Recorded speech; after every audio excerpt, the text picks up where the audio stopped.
हे everyone, welcome और welcome back to Raksha unplugged. कैसे हैं आप लोग? तो जी हाँ, बात करेंगे इसी फैमिली के बारे में और इस फैमिली से जुड़े हुए सभी लोगों के बारे में। अभी जितने भी व्लॉग्स आए हैं, जितने मैं देख पाई हूँ, अभी एक क्रिएटर का जन्मदिन है, डांसर खोहित का जन्मदिन है, जहाँ लपिया पहुँची हुई हैं। लपिया के साथ साथ डिट्टो रानी भी पहुँची हुई हैं और बहुत सारे क्रिएटर्स वहाँ एकत्रित हुए हैं। अब लप्पी जब पहुँची हैं इधर, दिल्ली आई हैं, उनको गाज़ियाबाद जाना था, तो लप्पी से बहुत ज़्यादा बड़ा ब्लंडर हो जाता है, क्योंकि लप्पी जो है घर से निकलती है, कुछ दूर चलती हैं और फिर उन्हें रीलबाजी की याद आ जाती है। उन्हें हर जगह व्लॉग शूट करना है, रील बनाना है, बस इसी में उनका दिमाग रहता है। पढ़े लिखे ख़ानदान की बहू, पढ़े लिखे मतलब टीचर फैमिली की बहू जब ऐसे नाक कटाती है ना, बहुत ही शर्मिंदगी महसूस होती है। सोचिए, देखने वाले को शर्मिंदगी हो रही होती है, तो इन लोगों को कैसी शर्मिंदगी होती होगी, ये टीचर फैमिली को। खैर, इन लोगों को शर्म की इतनी ज़्यादा फिक्र होती, शर्मिंदगी हो रही होती, तो वाईटी पर ये सब ना कर रहे होते ये। तो जो लपियाँ हैं, उनको रील बनाना याद था, मतलब वो दिमाग में एक लिस्ट बनाती होगी जो भी उसे करना है। तो सबसे पहले लिखती होगी प्रमोशन वाले कपड़े चेक, प्रमोशन वाले जूते चेक, रील बनाना चेक, फिर जो है व्लॉग बनाना, वो तो बनाना ही बनाना है, चेक। ये पहले करती है वो ये नहीं सोचती है कि ये जो इतना लगेज है उसके साथ भागा दौड़ी करने में प्रॉब्लम आ सकती है, तो मोबाइल में जो ऐप आता है उसका इस्तेमाल कर लें, या स्टेशन पर भी सब जगह डिजिटल वाले बोर्ड्स होते हैं जिस पर बताया होता है कि आपका जो भी बोगी नंबर है वो कहाँ पर जो है आ रहा है। फिर जब ट्रेन आती है तब भी कई बार क्या होता है कि वो मतलब कई बार उनसे भी गलती हो जाती है, कोई टेक्निकल एरर आता है, तो जब ट्रेन आती है ना तो वहाँ पर भी बोगी नंबर पढ़ा जाता है, पढ़ना पड़ता है ना।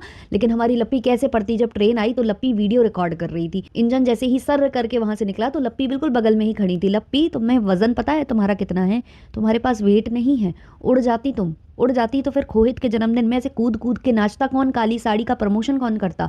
तो लप्पी इतना सारा लगेज भर कर लेके गई हैं, ऐसा लग रहा है महीने 2 महीने के लिए गई हैं, या ऐसा लग रहा है कि जो इनका ख्वाब था ना कि दिल्ली में एक फ्लैट लेना है, तो लगता है वो ख्वाब पूरा हो गया, फ्लैट फ्लैट इन्होंने ले लिया है, तो वहां पर जो है ये लोग जा रहे हैं रहने। ऐसे ही लगा मुझे लप्पी का लगेज देखकर, और डिट्टो रानी को भी यही लगा। डिट्टो रानी पूछ रही थी कि कितने महीने के लिए आई हो, लेकिन कौन जाने कि वो लगेज कैसा था।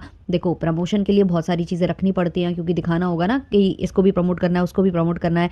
पास्ता आजकल प्रमोट नहीं हो पा रहा है, तो कपड़े प्रमोट करने हैं, जो कि आजकल डिप कार्ट और खिंतरा के ज़्यादा हो रहे हैं, इसीलिए हमारी भौजी थोड़ी बहुत ठीक भी लग रही हैं।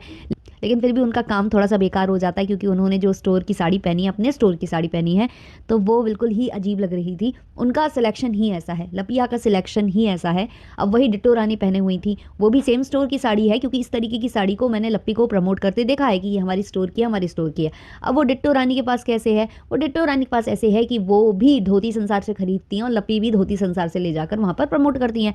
तो जो साड़ी कम बिक रही होगी, सेल कम हो रही होगी जिस साड़ी की, वो साड़ी सूटकेस में भरकर लाई होंगी लप्पी वापस करने के लिए।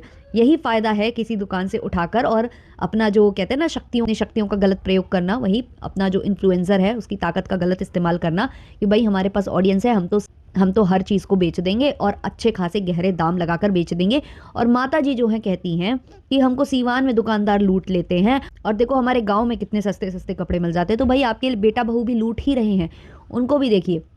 तो इस बार जो है लप्पी खुद से तैयार हुई हैं, खुद से लप्पी ने मेकअप किया है, और इस बार क्योंकि लप्पी ने खुद से मेकअप किया है तो लप्पी के जो दिमाग है वो 7वें आसमान पर नहीं है, वरना जब वो ज़्यादा तैयार हो जाती हैं तो उनके दिमाग थोड़े से 7वें आसमान पर पहुंच जाते हैं, वो अपने आप को मिस यूनिवर्स ये सब समझने लगती हैं और लोगों को भाव देना बंद कर देती हैं।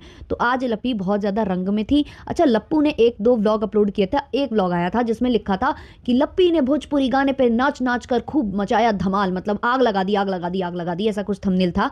वो जब वीडियो मैंने देखा तो कसम से यार, दिल से ऐसी ऐसी गालियाँ निकली हैं ना, ऐसी ऐसी गालियाँ निकली हैं जो मैं यहाँ वाईटी पर ले नहीं सकती हूँ, है ना। ऐसी ऐसी गालियाँ निकली हैं लप्पू। उस पूरे व्लॉग में लप्पू टहल टहल कर दूसरों को बस मिल रहा है, उनको बता रहा है कि ये कौन है, ये कौन है, ये कौन है। भाई हमें नहीं जानना कौन है, हम तुम्ही को जानकर परेशान हैं, हम तुम्हारे बारे में ही बता बता के परेशान हैं। लोग पूछते हैं नीचे कमेंट सेक्शन में, कौन है ये लप्पू, कौन है ये लप्पू। ये तुम्हारी मार्केट वैल्यू है और तुम लगे हो दूसरों को प्रमोट करने में। पूरा व्लॉग ऐसे इसने निकाला, मैंने भी फास्ट फॉरवर्ड में उस व्लॉग को देखा। फिर उसके बाद अभी रिसेंटली मैंने एक व्लॉग देखा है लपिया का, जिसमें थंबनेल पर लपिया ने लिखा हुआ है कि पतिदेव ने सबके सामने, पतिदेव ने सबके सामने खोहित डांसर को दिया गिफ्ट, गिफ्ट गिफ्ट। तो भाई सबके सामने गिफ्ट दिया तो क्या मतलब, कुछ अश्लील हरकत कर दी क्या? मतलब सबके सामने ही देगा ना गिफ्ट, मतलब जब अश्लील हरकतें करनी होती हैं तो साइड में ले जाकर करते हैं, और मतलब सबके सामने दिया तो कुछ गलत कर दिया। अब तुम क्या सोच रही थी कि जैसे खोहित तुम्हें खोपचे में ले जाकर ब्रेसलेट पहना रहा था, वो भी मतलब लप्पू भी वैसे ही करे? तुमको लगता है कि लप्पू वैसा कर सकता है? खोहित तो छुपा कर दे रहा था क्योंकि उसको नहीं दिखाना था कि वो मतलब आप लोगों को क्या दे रहा है क्या नहीं दे रहा है, क्योंकि वो हर चीज़ ख्याति के लिए नहीं करता है हर कोई, है ना।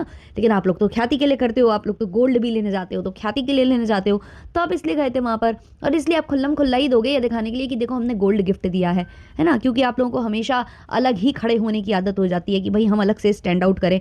वैसे लपिया तुम इतने टाइम से वहाँ पहुंची हुई हो, तुम्हें याद नहीं आ रहा तुम्हारे घर के छोटे बेबी के बारे में? तुमने उसको वीडियो कॉल करके पूछा नहीं कि कैसा है क्या है ना। एक भी बार तुमने वीडियो में दिखाया नहीं। वैसे तो तुम अभी घर पहुंचोगी, जैसे ही तुम बराड़ा के जंगलों में पहुंच जाओगी, वहां जाते ही साथ तो जब तुम वीडियो बनाओगी तो तुम्हारे हर वीडियो का टाइटल और थंबनेल बाबू से रिलेटेड होगा। आज बाबू के साथ हमने खूब की मौस्ती, आज बाबू को हमने पास्ता बना के खिलाया जो कि काल्पनिक तौर पर बनाती हो तुम, है ना। हर चीज़ तुम बाबू से रिलेटेड डालोगी कि आज हमने उनको बासी रोटी खिला दी, आज हमने क्रंची क्रंची बिस्किट खिला दिए, बस यही डालोगी तुम थंबनेल। लेकिन जब से तुम वहाँ से निकली हो तुम्हें एक बार भी लगा उस छोटे बेबी की हमें थोड़ी सी खोज खबर ले लेनी चाहिए कि वो सही है या नहीं है, मतलब अच्छे से वो है वहाँ पर, कोई तकलीफ तो नहीं है, कोई दिक्कत तो नहीं है? क्योंकि सारा स्टाफ तुम्हारा तुम्हारे साथ है, इक्का दुक्का लोगों को तुम वहाँ छोड़ कर आई हो जो ऑब्वियसली खाना बना नहीं पाते होंगे, बिल्कुल भी नहीं बना पाते होंगे, तो तुम किसी से कहकर आई हो। पता नहीं वो खोमैटो कर रहे हैं कि स्विगी कर रहे हैं, क्या कर रहे हैं पता नहीं, बट एटलीस्ट तुम्हारा कर्तव्य बनता था कि तुम कॉल लगाकर पूछ लो। इसलिए हम बोलते हैं कि और भी जो बचे हुए बच्चे हैं ना उनमें से एक आध को और लेकर आओ, लेकिन इस बार बड़ा बच्चा लाना, जो घर की सबसे बड़ी बिटिया है ना, जो स्कूल आकर जिसको आंटी जी बोलती हैं कि कपड़े वॉशिंग मशीन में डाल दो लप्पू भैया के, उस वाली लड़की को लेकर आना ताकि वो किचन संभाले और इन छोटे छोटे बच्चों की पूर्ति कर सके, खाना खिला सके। उस बच्चे से तुमने एक वीडियो में बुलवाया था ना कि भाभी आप बहुत अच्छी हो, हमारी मम्मी हमको टिफ़िन बना के कभी नहीं देती, हमारी मम्मी हमको खाना बनाकर नहीं देती, आप दी, वो बुलवा रही थी ना तुम। अब आज कौन दे रहा उस बच्चे को खाना बनाकर? आज भी तो वो बिना खाने के ही वहाँ पर हो रहा होगा, है ना। खोमैटो स्विगी से खाना आता भी होगा तो पता नहीं उसे दिया जाता होगा या नहीं दिया जाता होगा, क्योंकि तुम तो अपनी जूठन खिलाती हो उसको, हमेशा एक प्लेट लेकर बैठ जाती हो और बोलती हो कि हम दोनों साथ में खा रहे हैं। वो बच्चा खा नहीं रहा होता है, बस तुम ही खाए जा रही होती हो, वो बच्चा संकोच में ही रह जाता है। फिर तुम अगर उसे अलग प्लेट देती हो तो उसमें 2 चम्मच सब्जी डालकर देती हो। तुम बाहर उसको स्प्रिंग रोल्स खिलाने ले जाती हो तो वहाँ भी सुना रही होती हो कि बहुत महंगे हैं, बहुत महंगे हैं, और जो शेक तुम पी रही होती हो वो जूठा शेक तुम उसको पिलाती हो, और स्प्रिंग रोल्स तुम ज़्यादा चाप जाती हो, फिर जो बचे कुचे होते हैं वो तुम उसको थमाती हो। तो ये तो तुम्हारी हरकतें हैं। तो लप्पी जितनी भी बकवासें करती है और जितना भी ये एड़ा बनकर पेड़ा खाती है ना, वो अब सब समझ चुके हैं और लप्पी की हरकतें कभी सुधरने वाली हैं नहीं हैं। और जो लप्पी ने कल किया उसको तो हमने डिस्कस किया ही था कल वाले पॉडकास्ट में, जो बच्चे से ये लिप टू लिप किस ले रही थी, वो वाला मैंने लास्ट व्लॉग में डिस्कस किया है, आप उसको ज़रूर देखना। अब हम बात करते हैं खोहित के बारे में, जो जन्मदिन जो है खोहित ने सेलिब्रेट किया है। जो लप्पी हमेशा सुनाती रहती है ना कि हमारे शोना सब कुछ बहुत अच्छा करते हैं, हमारे शोना अकेले ही पूरे इवेंट ऑर्गेनाइज करते हैं, ये अकेले ही बहुत सारे इवेंट्स कर चुके हैं, बहुत सारे कार्यक्रम करते हैं। जो तुम एनिवर्सरी फंक्शन और जन्मदिन की हमेशा दुहाई देती रहती हो ना, और तुम्हारी सासू मैया वो भी बोलती रहती हैं जो हमारा बेटा है वो दिल्ली में इवेंट करता है, बहुत अच्छे से इवेंट करता है, जो बोलती हैं आपकी माता जी, तो उनको दिखाइए कि इवेंट का असली तरीका क्या होता है, जन्मदिन सेलिब्रेट करने का असली तरीका क्या होता है, एनिवर्सरी सेलिब्रेट करने का अच्छा तरीका क्या होता है। वो खोहित डांसर के इवेंट में लेकर जाना था माता जी को, और लपिया तुम तो आई हो तो थोड़ा सा आंख फाड़ के अपने जो दीदे हैं वो बड़े बड़े गटा जैसे फाड़ कर देखो कि कैसे किया जाता है इवेंट। ऐसे यहाँ पर लाइन लगानी पड़ेगी क्या तुम लोगों को खाना खाने के लिए, या बैठने के लिए कुर्सी नहीं मिल रही तुम लोगों को? यहाँ पर किस चीज़ की यहाँ पर तुमने दिक्कत फेस की है, मुझे ये बताओ। क्या दिक्कत फेस हुई है तुम्हें यहाँ पर आने के बाद? कोई ऐसा तुम्हें सिचुएशन लगी है कि यहाँ पर अजीब है, या इसका मजाक कोई रिएक्शन वाला या कोई भी कमेंट करने वाला करेगा? सब बहुत ज़्यादा खुलकर तारीफ कर रहे हैं और बोल रहे हैं कि उसने बहुत अच्छे से इवेंट किया, सबको पूछा, सबको बुलाया, अच्छे से खाने की व्यवस्था थी, बैठने उठने की व्यवस्था थी, डेकोरेशन बहुत अच्छी थी। इसको कहते हैं इवेंट ऑर्गेनाइज करना। और जैसा तुम्हारा लप्पू करता है ना, ऐसे तो कोई भी नौसिखिया कर लेगा, कोई भी नौसिखिया कर लेगा। तो तुम लोग जो उसके बड़े बड़े तारीफ के पुलंदे बांधते हो ना, तो थोड़ा इधर से सीख कर जाना और नेक्स्ट वाले इवेंट में इस चीज़ को अमल करना। तुम लोग इवेंट नहीं करते हो, तुम लोग पता क्या करते हो, चंदे की लीला करते हो, चंदा इकट्ठा कर कर एक कार्यक्रम करते हो जिसमें कुछ ना कुछ कमी होती है, फिर वो एक दूसरे के ऊपर सर में मड़ रहे होते हैं बैक पैनल। कैमरे पर तो तुम लोग वो भी नहीं बोलोगे, क्योंकि कैमरे पर तो तुम लोग ये दिखाते हो कि सब हमने किया, सब हमने किया। अगर तुम लोग उसकी कमियां गिनवाने लग जाओगे यहाँ पर तो सब तुम्ही को गाली देंगे। और बैक पैनल जब लोग बोलते होंगे कि अरे यार कुर्सी नहीं थी, डिट्टो रानी जैसे लोग तो बोल ही देते होंगे कुर्सी नहीं थी, खाने पीने की व्यवस्था नहीं थी, तो तुम लोग बोल देते होगे कि अरे वो थोड़ा बहुत वो देख रहे थे सिंगर महोदय, उनसे हो गई है थोड़ी गलती, मेरा डिपार्टमेंट ये था तो ये देखो चकाचक हुआ है। तो तुम लोग अंदर ये करते होगे। तो ये सारा कुछ यहाँ चल रहा था, हमने जो कल के व्लॉग में देखा है। बाकी जब लपिया खुद से तैयार होती हैं तो फिर भी ठीक लगती हैं, बहुत ज़्यादा तैयार होती हैं तो दो बातें हो जाती हैं। एक बात ये कि बहुत ज़्यादा गोरी पुट्टी से भरपूर लगती हैं, और दूसरी बात ये है कि जो लपिया का दिमाग है वो सातवें आसमान पर चला जाता है। कल तो लपुआ ने जो है नहाया भी नहीं था, लपिया ने खुद बोला है अपने एक व्लॉग में कि चाचू चले गए हैं, चाचू नहाए भी नहीं हैं, और फिर वहाँ पर कट मारा है। लेकिन क्या करें, नौसिखिया एडिटर्स हैं तो वो भी उनसे रह जाता है। अब सोचिए, एडिटर्स इतने पढ़े लिखे हैं, इनका खुद का भाई जो इनका एडिटर और कैमरामैन सब कुछ बना फिर रहा है, उसको भी नहीं पता था कि स्टेशन में कहाँ खड़ा होना चाहिए, कहाँ बोगी आएगी, कैसे बैठें, क्या करें, कुछ नहीं पता था इनको।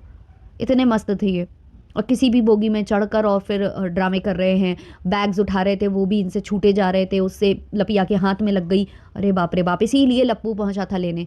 मतलब लपिया से इंटेलिजेंट और स्मार्ट तो मुझे लगता है इनकी सासू मैयाँ हैं, जो आ जाती हैं, टुक टुक भी कर लेती हैं, बस भी कर लेती हैं, ट्रेन भी कर लेती हैं, सब कुछ कर लेती हैं। मतलब उनको ये चीज़ें सीखनी भी पड़ी होंगी ना, क्योंकि टाइम टाइम पर लप्पू बेइज्जती कर देता है, टाइम टाइम पर लप्पू बोल देता है कि हो गया हमारा कार्यक्रम, पड़ी रहो, जाना हो जाओ, नहीं जाना नहीं जाओ। तो जो है माता जी को अपने मतलब अपना हाथ जगन्नाथ करना पड़ता है, तो माता जी सीख ली हैं सब कुछ, है ना। और वैसे भी माता जी ने बताया था कि कैसे वो साइकिल के पीछे पीछे आ गई थी अपने पतिदेव के, अपने ससुराल वालों को बोलकर आई थी कि हम आपसे शादी नहीं किए हैं, हम इनसे शादी किए हैं।